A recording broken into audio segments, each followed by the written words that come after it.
Italy, in any number of other countries. The problem with populism is it's not democracy, because these populist leaders are legitimately elected by the people. The problem is that they almost always attack the liberal part of liberal democracy, meaning the constitutional order, checks and balances. That's Francis Fukuyama. I don't know if I've mentioned him in class yet. He's on my list of philosophers, though, if you still are looking for a philosopher to write your term paper on. And he's written lots of books that are absolutely fascinating. A lot of his books, though, are written by like a consortium of scholars. So when you turn the page and you see who's actually, he's like the one leading the team, and he's got like maybe 40, 50 different people all doing the research, putting the book together. So, and then the book is like a small book, some of them. Some of them are, of course, much larger. In fact, there's a 2-volume work, which is terrific. I'll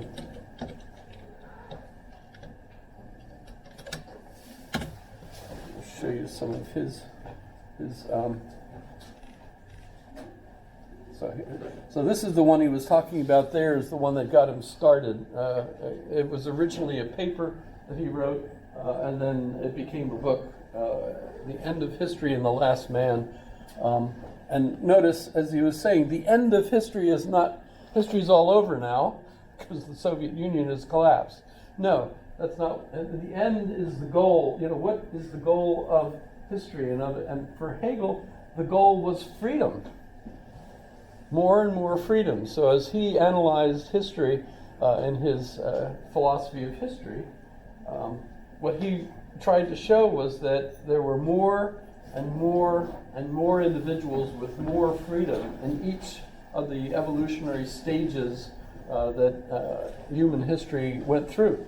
And as you get to Hegel's time, he's absolutely convinced that the government of Prussia was actually the best government that could ever be. He was a proponent of that. And by the way, he was the chief philosopher in the chief university in the state. And as a result, he was basically saying, yes, the state that's put me in this position is the best state.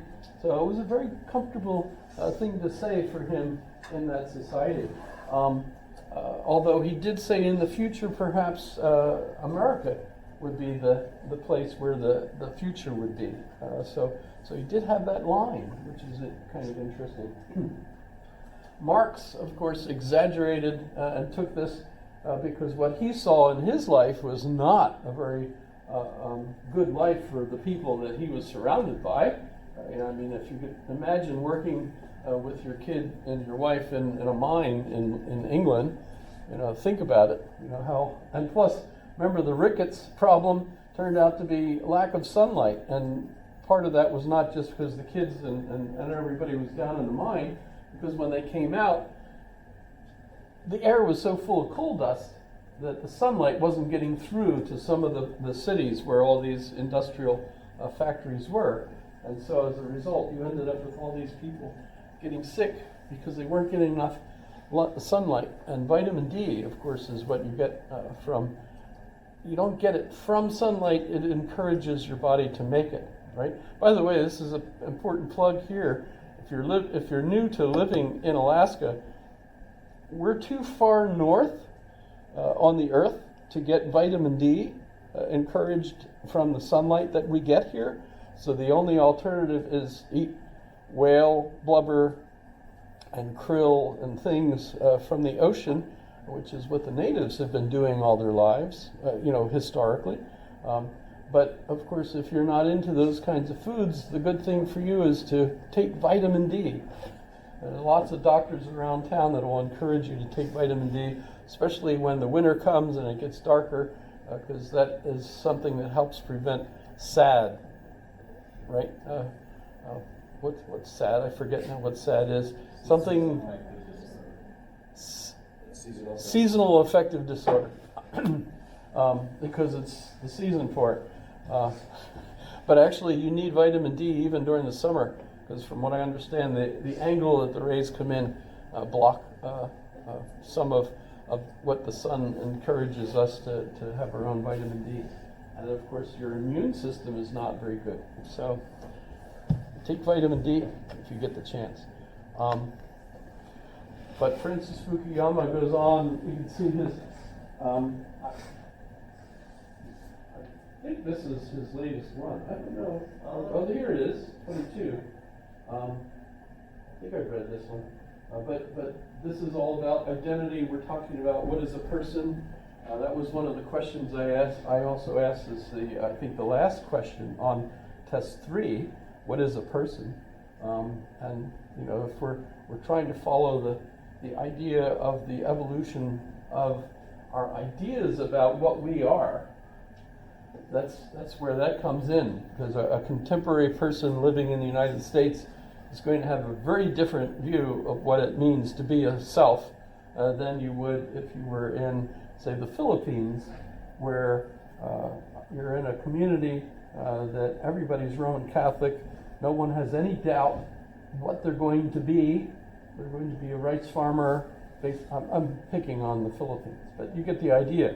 You're in a community where everyone knows their place.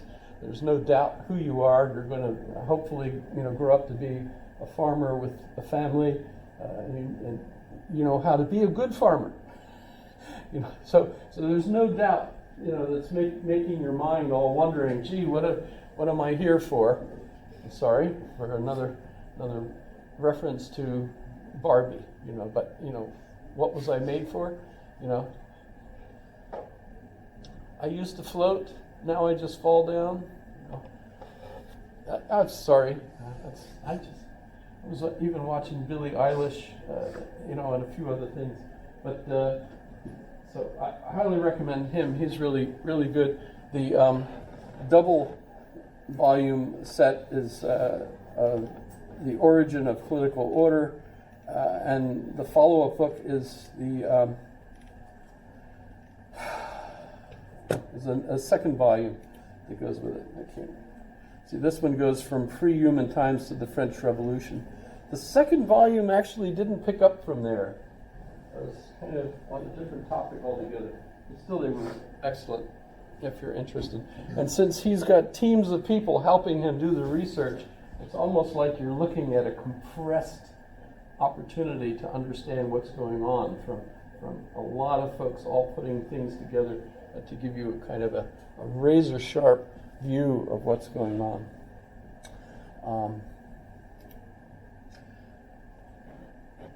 Someone I wanted to mention, this was one that I wanted to talk about with John Stuart Mill, and fits with Karl Marx looking at England at the time. Charles Dickens, you're probably familiar with, the Christmas Carol, where Ebenezer Scrooge is a Scrooge. That was his name, but now, of course, it becomes what we call people that are misers and don't help the poor at all. And of course, if you're familiar with the story, at the end of, everybody's familiar with Christmas Carol? Yes? Okay. So at the end of the story, we realize that Scrooge is actually much happier when he's willing to buy the goose, for the family and help, with the kids, and even love his own relatives more than he did, etc. So it's a moral story to teach people not to be these kinds of ogres with their money. And another one is shoot, I can't think of his name. He's got lots of them, but the ones I'm familiar, Hard Times, I think. Great Expectations is about a young man that grows up and learns all that stuff. Oliver Twist, we even got a musical out of that one. Anybody remember Oliver? Yes? That's pretty cool. And the point, actually there's some interesting controversies over that one, but Oliver is a boy that's from a middle-class family, bourgeois, ends up, his mother loses him, she dies, right? It's the grandparents that are looking for him and can't find him, and he's in the the orphan system and ends up being in a group of other orphans that are, being led by a caricature of a Jewish guy, right? That's leading them as a bunch of beggars stealing. You have to pick a pocket or two, boys, etc. Right? Remember? But then he's not only blonde, but beautiful and good boy, and as a result, he naturally ends up being found by his grandparents and rescued at the end. So that's, but you get the idea. It shows the situation of the poor and how, boy, government ought to do something. And Mill was trying to do that. The reason I said that Marx didn't have a problem living in England, because even though he was writing this stuff, England could care less about him, because England was handling this crisis of having these poor people in the factories and how to help them. One of the ways that they fixed it was the Crystal Palace.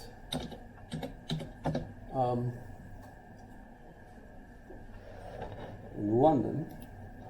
And what they did was they had a World's Fair, and they built this beautiful glass building where all the exhibits were, and they put on display all of the successes of the industry of England. And so the people that were working and making this stuff came and visited. Millions of people came to visit these displays, and it made them feel very proud as England, as British and workers making all of this stuff. And they also created unions, and unions were an alternative to communism. Notice we still have unions today. Notice they're still fighting for the benefits of the workers. We just saw UAW fighting Ford and other car companies in order to try to make sure that their employees were getting a fair wage and not having all the profits go to the bourgeois running the place, right? So that's an ongoing approach to dealing with this subject that Marx was not involved with at all. All right. I did have a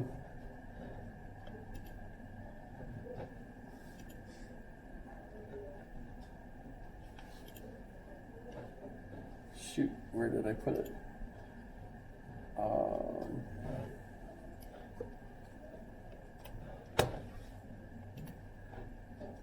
The quiz question. So the quiz question, if you missed it, last class, Monday would have been regarding Kierkegaard.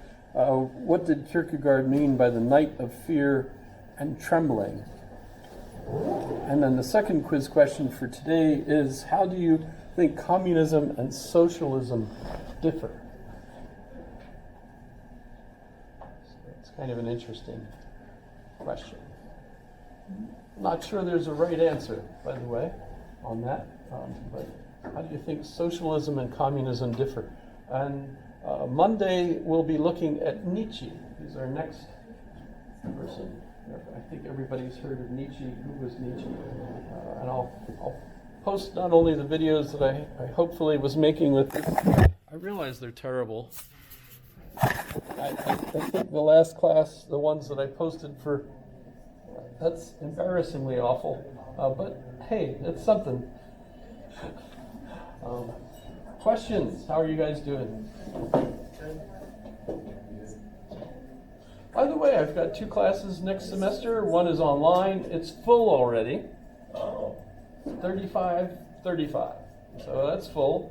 And the other one, the last I looked at it, I have 11 already registered for it. And that's the same class as this.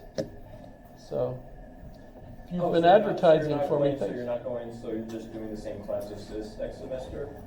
I'm doing 2 classes. Both are Intro to Philosophy. This one, the same, face-to-face. and this one only online. So those are the two. So And decide to go up next semester to like do another like I guess higher philosophy class for we someone else? we have I highly recommend the whole department because they pay me to do it. But also because they're really good guys, and I'm addicted to this stuff. I would love to be teaching other classes, but I just have a master's degree. That was all the further I went before I joined the Army. Do they not let you teach